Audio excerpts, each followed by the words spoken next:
wins for the Toronto Raptors as they they start the holiday break after tonight's matchup against the Cleveland Cavaliers. And they've won 2 consecutive on the road. Before that Knicks game, the Raptors had won three games on the road all season.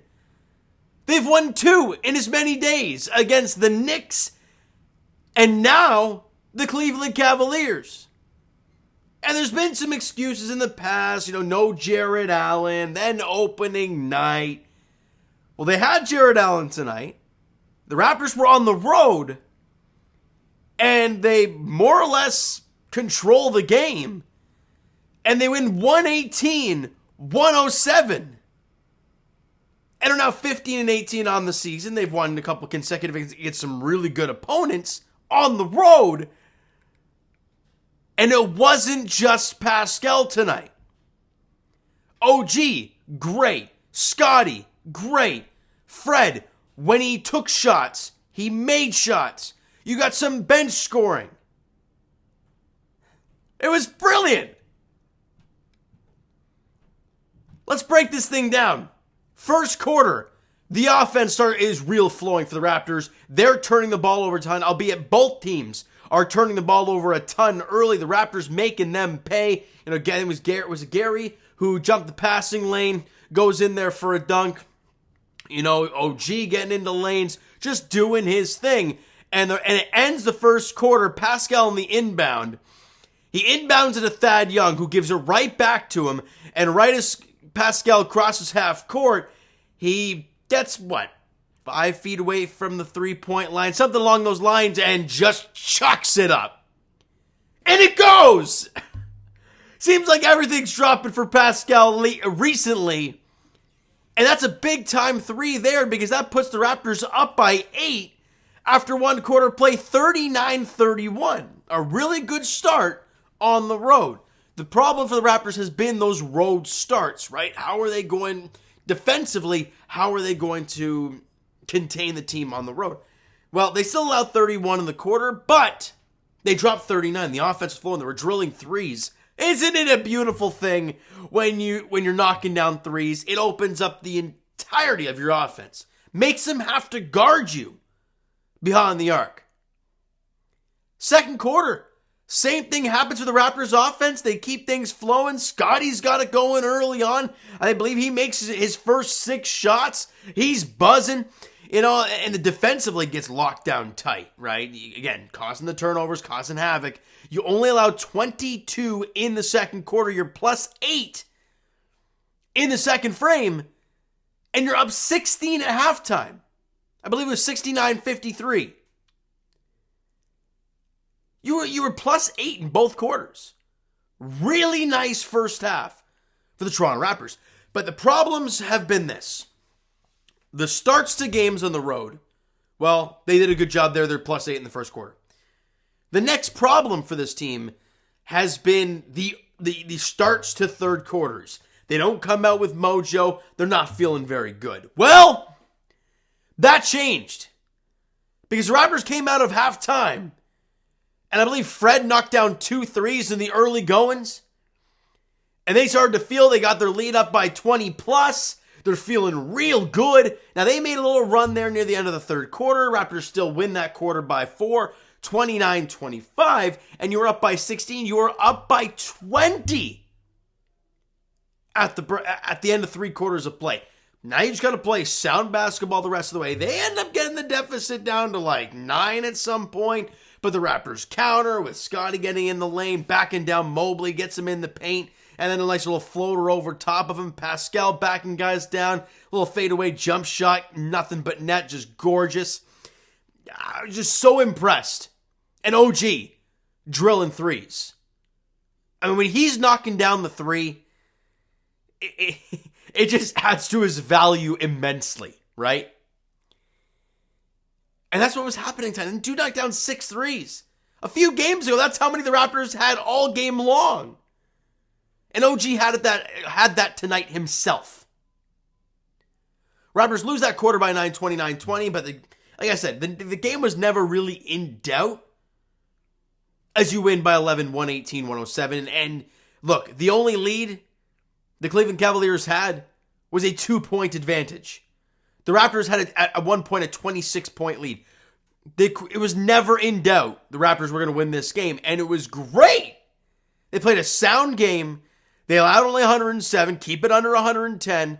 You were making threes, and 3 guys were in 20-plus figures. It's gorgeous. It's gorgeous when it's just not one guy going. Whether it's OG dropping 35, or Scotty has a big night. He has a big 20, 35 and 10, but no one else gets going. Or Pascal dropping 40 and you lose. None of that nonsense. Today, like I said, 3 guys were in 20-plus figures. Huge.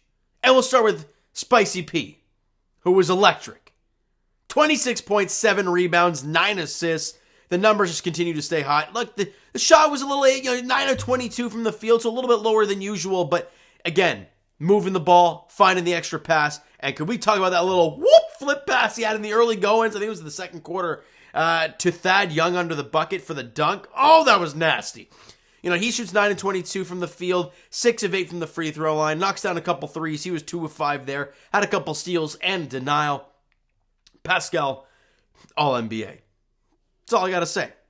OG, remarkable. Like I said, when he's knocking down threes, it opens up his entire offense, and it changes the complexity of how other teams can guard the Raptors. When he's knocking down threes, you can't double and triple Pascal, because if OG is feeling it, good luck with that. He ended the game with 26 points, 9 rebounds, a couple assists, shot 10 of 17 from the field, was 6 of 9 from three-point range. 6 of 9! Beautiful. And had a couple steals as well. Just a brilliant game all around from the young OG. It's crazy, the dude's only 25 years old. Fred VanVleet, honestly, I really liked his game. He picked his spots to shoot, and when it wasn't there, he didn't take the shots. 18 points, 8 rebounds, had 4 assists, shot 5 of 12, which, again, people love that 50% marker, so it's a little bit below that, but 3 for 3 from the line, and 5 of 10 from 3, shot 50% from 3, had a steal and a block in the game, and I believe that's now back-to-back games where Fred has shot over 40% from 3. I'm just going to quickly check that, a little fact-checking.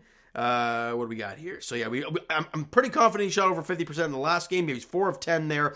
So it's back 3 of his last 4. Actually, hold on. Is that 5 of his last 6? Yeah. 1, 2, 3, 4. No, I can't count. 4 of Fred's last 5 games, he shot over 40% from 3. That's more like the Fred VanVleet we know and love. Taking the shots when they come to him, and when they're there, knock down your wide open shots. And he did that again. Coming off of screens seemed to be his money game tonight. And it worked real well. Had a steal and a block, did Freddie V. Scotty Barnes, man, it's so nice when this guy starts getting engaged.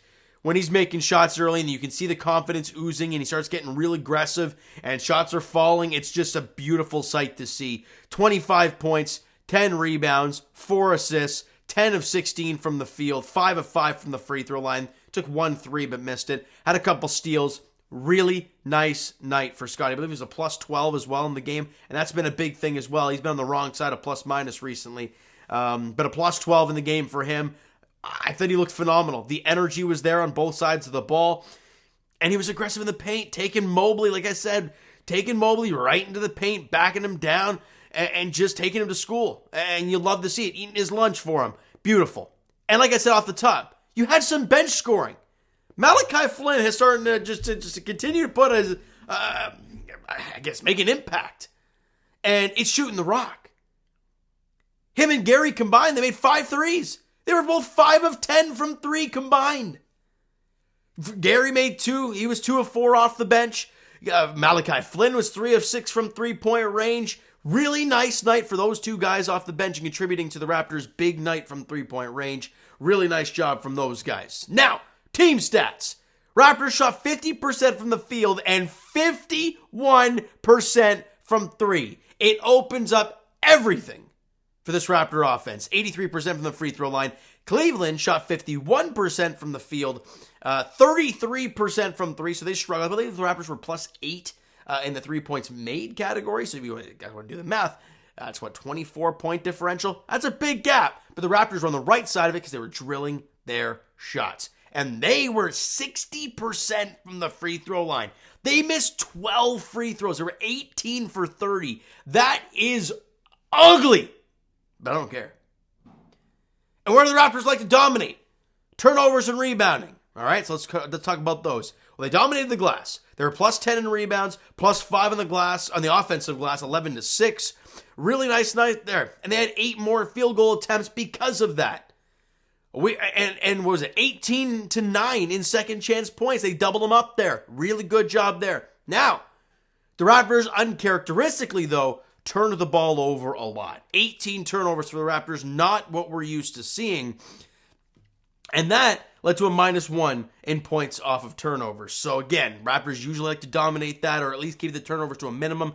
18 is way too many, but you still won by 11. You're in good shape there. Really good job by the Raptors overall. Again, that's one. If you had one gripe about what happened tonight, it was turning the ball over, not taking care of the rock too much. But overall, you won the game by 11 on the road in Cleveland, who's obviously a playoff team. You held Donovan Mitchell to 4 of 16 from the field and had 12 points. This dude's averaging 30 a night. So once again, OG going clamps on him. And oh yeah, going 6 of 9 from 3 and dropping 26, 9, and 2. That's why he is so valuable. So valuable to this team. Now, Raptor fans, it's Christmas break or holiday break. For the Toronto Raptors, their next game is not till the 27th. And people that keep getting mad about a Christmas Day game, honestly, I kind of like to spend Christmas Day with my family and not think about sports and just enjoy it for once. But, you know what? I get some people want the Raptors to have a Christmas Day game, show the NBA what's up. I don't care. I could care less. They've had it once in my lifetime. Doesn't matter. I was actually at that game. They stunk against Boston. So it doesn't bother me. So the next game for the Toronto Raptors is on Tuesday, December 27th. I believe that's the same night as the Leafs play in St. Louis. And they were at home taking on Kawhi Leonard and the Los Angeles Clippers. Second time we've seen Kawhi back since obviously leaving to go to LA a few years ago. God, feels like forever since he was in a Raptors uniform. But we all know we got the best version of Kawhi. And that's all there is to it. All right, so you know what, guys? That is going to do it for this one. You enjoyed the video and you enjoyed the W this evening. Smack that like button. Do appreciate that. Hit the subscribe button. If you guys not already, comment down below your thoughts on the video, thoughts on the game. Would you like, would you not like? From today's game for the Toronto Raptors, the Twitter and Instagram links are down in the description, so follow up there if you guys have not done so already. The Discord link is down in the description as well, so follow up, send me a DM. Just go follow up and have fun on there. All right, Discord is pretty active as always, so follow up the link in the description. And I will talk to you guys Leafs edition. I believe it's on Tuesday the 27th as well, as the Leafs are in St. Louis taking the Blues on their first game back from the holiday break. 8 p.m. puck drop there in the Lou. And as for the Raptors, they're back in action at Scotiabank Arena on the same day, the 27th of December, as they take on Kawhi Leonard and the Los Angeles Clippers at Scotiabank Arena. All right, so thank you guys so much for listening and watching. I hope you enjoyed the video, and of course, have a very, very nice holiday break. We'll talk to you guys on the 27th.